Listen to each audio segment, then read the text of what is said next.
Rises in energy costs from the big six energy companies have meant elderly people are finding it more difficult to keep warm this winter. And with the government saying more people are in fuel poverty than ever before, older people in Nottingham are worried. I would normally never worry too much about heating because I'd rely on the programmer. But now I always make sure that the heating is off at a certain time. Elderly people are now having to find ways to cut back in order to survive. At one time I'd have my heating on, if I was in the house, all day until it was time to go to bed.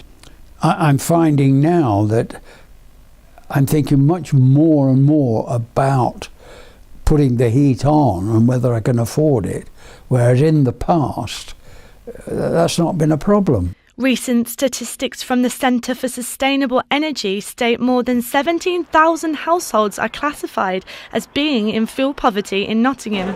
People on the streets of Nottingham say the prices in energy costs are too high. The bills are far too high, they're going up all the time. I think they could do a lot more. They'll probably use all of the major companies and it doesn't make any difference whatsoever.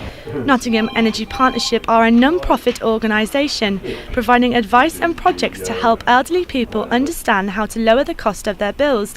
They think energy companies should do more to help the elderly. In the last 8 years, a dual fuel bill has gone up by about £200, so everyone's struggling, and especially the elderly because they're indoors a lot more and they're kind of stagnant, so they need the heat. With energy companies keeping their prices high, it seems the number of elderly people in fuel poverty will continue to rise too.